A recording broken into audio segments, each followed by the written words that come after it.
दीपांकर सुन पा रहे हैं? दीपांकर जी जी बिल्कुल ऑडिबल है मैम। हाँ दीपांकर बताइए क्या क्या आपसे मांग की जा रही है जब आप शिकायत दर्ज करवाने जा रहे हैं? तो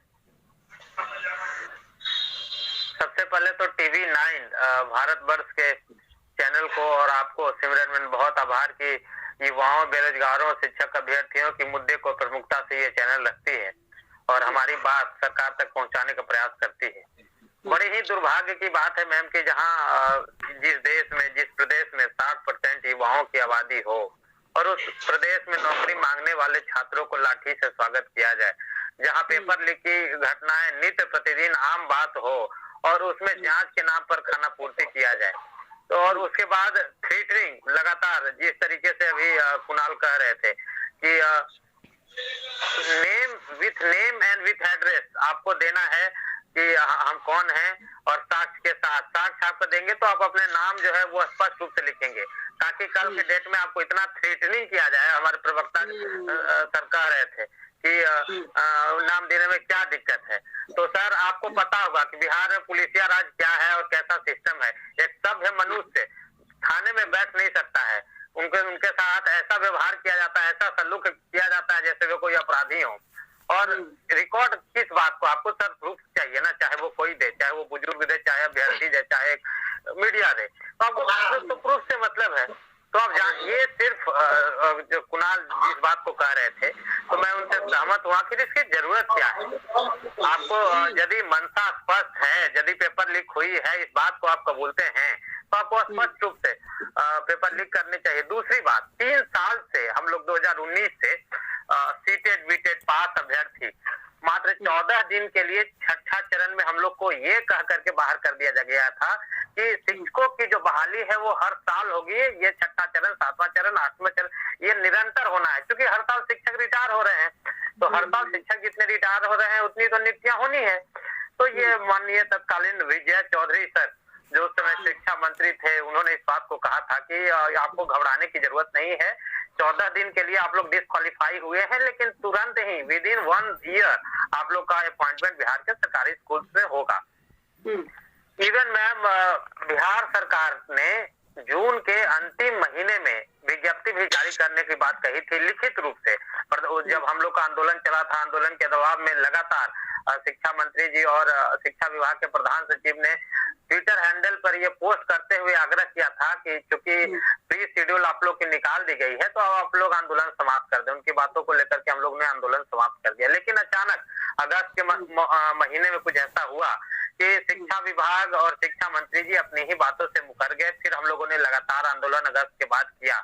नौकरी के बदले में हमें लगातार लाठियां मिल रही है। हमारे कई साथी जेल देखा तस्वीरों में हमने सब तरीके से देखा किस तरीके से एक अभ्यर्थी का हाथ तोड़ दिया गया पुलिस की लाठी द्वारा, बेचारा। उसके बाद एक नहीं मैम, सैकड़ों, एक नहीं सैकड़ों अभ्यर्थी, सिमरन मैम एक नहीं सैकड़ों अभ्यर्थी कच्चे घर में रह रहा था वो।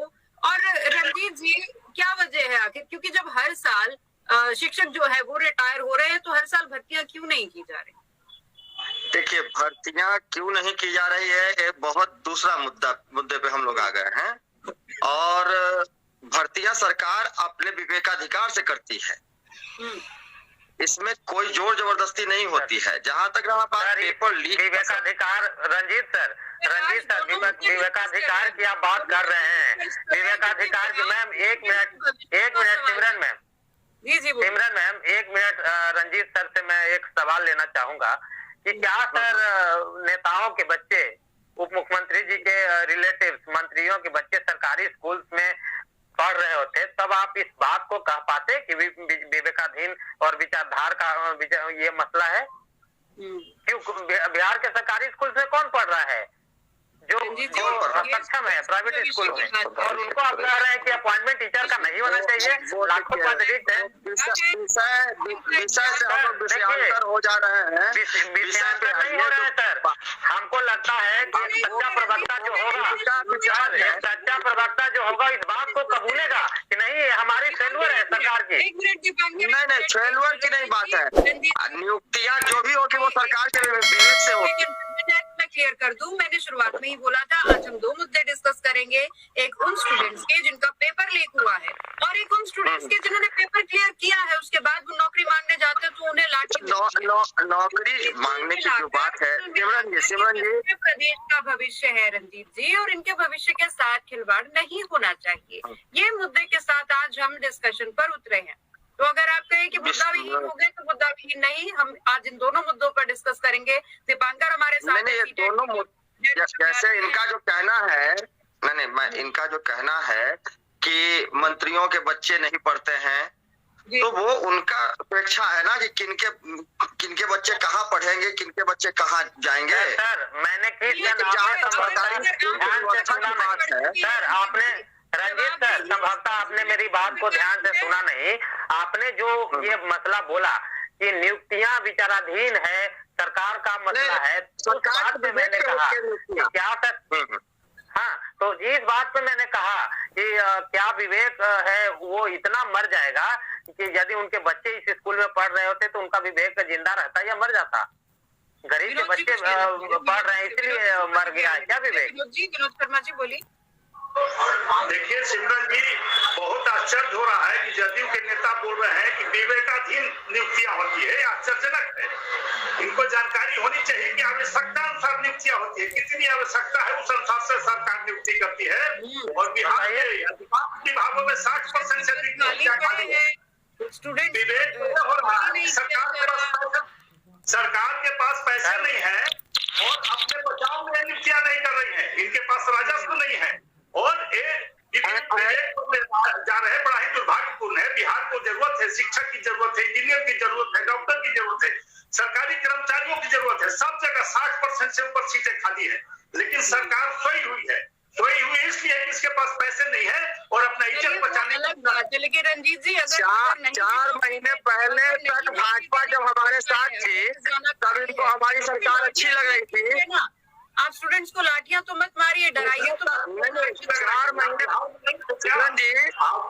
महीने पहले जब सरकार भाजपा हमारे साथ सरकार में शामिल थी तब इनको नजर नहीं आ रहा था। आज जब सरकार से हट गए तो इनको सारी कमियां नजर आ रही है। हमारे सारे नेता बार बार प्रश्न उठा रहे थे मुख्यमंत्री पर कि आप कमी को पूरा कीजिए, जो बहालियां हैं पूरा कीजिए। शिक्षकों की बहाली करने के लिए भाजपा हमेशा दबाव बना रही थी, लेकिन माननीय मुख्यमंत्री बहाना बनाते रहे और इसी कारण वो भागे कि आपने उन पर दबाव बनाने का काम किया। क्या बात करते हैं मुख्यमंत्री को? नहीं, इनके पास पैसे नहीं है। पूरा बिहार सरकार आवश्यकता अनुसार और पूरे बिहार का राजस्व मुट्ठी भर को लूट रहे हैं सरकार के सहयोग से। इनके पास पैसे, खजाना खाली है। वो क्यों नहीं बोलते हैं कि मेरे पास पैसे नहीं है बहालियों के लिए, इसलिए बहाली नहीं कर रहे हैं? रंजीत सर, आप आवश्यकता और विचार की बात करते हैं। रंजीत सर, आवश्यकता और विचार की बात करते हैं। केंद्रीय मानव संसाधन विकास विभाग, शिक्षा विभाग का सर ये आंकड़ा है केंद्रीय कि बिहार में शिक्षकों के 3.5 लाख पद खाली है सर। बिहार में छात्र शिक्षक अनुपात 1:55 है सर। क्या अभी भी आपको नहीं लगता है कि बिहार में शिक्षकों की जरूरत है? और इस बात को आप तर्क करते हैं, प्रक्रिया होती है और बहालियां हो तो हो भी रही है ना, बहालियां नहीं हो रही है ऐसी तो नहीं है। आप है जानकारी सर अंतिम शिक्षक सर? रंजीत सर, क्या आपको यह बात की जानकारी है कि अंतिम शिक्षक बहाली कब हुई थी? दीपांकर, बाकी स्टूडेंट्स की बात ले लेते हैं। मिको बोलिए। सबसे पहले तो जितने भी अभिभावक इस पैनल में जुड़े हुए हैं सभी को मेरा नमस्कार, आभार, अभिनंदन। साथ ही साथ मेरे बड़े भाई दीपांकर जी जुड़े हुए हैं, उनको भी नमस्कार। और मैं ये कहना चाहूंगा कि जो रंजीत कुमार सर बोल रहे हैं उनका विचारधारा बिल्कुल अलग हो गई है। क्योंकि पहले जब आरजेडी सत्ता में नहीं थी तही आरजेडी बार बार गर्दनी बाग जहां हम लोग आंदोलन कर रहे थे आ करके और एक ही बात बोलती थी कि हमारी सत्ता होती पहली कलम से 10 लाख नौकरियां। कलम खो गई है कि तेजस्वी जी का मानसिकता खो गई है, पहली चीज ये बताना पड़ेगा। दूसरी चीज ये है कि युवाओं को अत्याचार, शिक्षकों का मार अब नहीं सहेगा बिहार। बहुत लाठी आपने चला ली, बहुत आप मतलब इन लोग का माहौल वैसा है कि कोई अपना जो मुद्दा है ना सड़क पर भी नहीं उठा सकता। भैया हम लोग जनता के चुने हुए प्रतिनिधि नहीं है कि सदन में अपनी बात रखेंगे। सड़क पर जब हम लोग आवाज उठाते हैं तो लाठियां दिखाया जाता है। क्या नीतीश जी लोग दिए हैं? बेटी पढ़ाओ, बेटी बचाओ, और बेटियां पढ़ लिख गई तो रोड पर लाओ, रोड पर आ गई तो डंडे दिखलाओ, और डंडे से नहीं डरी तो जेल डालो। ये इन सभी का मानसिकता है। तो देखिए, क्योंकि एक ही चीज है कि पढ़ेगा युवा तो सवाल किससे पूछेगा? सत्ताधारी से। और बिहार ये जान चुका है कि नीतीश जी से अब कुछ होने वाला नहीं है, क्योंकि सत्ते के आड़ में इन्होंने ऐसा वैसा कर्मकांड कर दिए हैं। शिक्षक मैम, सबसे बड़ी चीज है किसी भी राज्य का शिक्षा व्यवस्था का सुधारना। आपकी लड़ाई किसी पार्टी से हो सकती है, लेकिन आपका शिक्षा व्यवस्था को धूमिल करने में क्या व्यवस्था हो सकती है? कहीं ना कहीं आपके चुनाव के लिए अभी से ही 250 करोड़ का जहाज खरीदा गया, और शिक्षा के लिए बजट आपको पास नहीं हो रहा है। बताइए, आपको तो बहुत जल्द पता चलेगा। लोकसभा चुनाव, मैम लेकिन जब भर्ती एक की मिनट बात मैम, आती है तो राजस्व नहीं है। मैम मेरी बात पूरा नहीं हुई है, हम अपनी बातों को रखना चाहेंगे। नहीं सर सुनिए, सुनना पड़ेगा। आप लोगों के लिए प्रवक्ता इसलिए रखा गया है कि आप केवल जा करके अभ्यर्थियों को बरगलाइए, फुसलाइए। क्या आप अपने सत्ता से सवाल पूछा कि तेजस्वी जी हो या फिर नीतीश जी हो क्या कह करके आए थे? तेजस्वी जी भी आए थे यही कह करके ना, पढ़ाई, सुनवाई, दवाई, करवाई। पढ़ाई हम लोगों को पढ़ करके सड़क पर है, सुनवाई डंडे के रूप में हो रही है, करवाई के लिए आप लोगों के पास आवेदन दिया जा रहा है, किसी प्रकार से नहीं हो रहा है। तो हम लोग पढ़े लिखे जाहिल है क्या? समाज में पढ़ लिख करके बेरोजगार होना सबसे बड़ी बुरी चीज है। आज हम लोग रोड पर हैं, अगर रोड पर जाते रणजीत जी, ऐसे बच्चे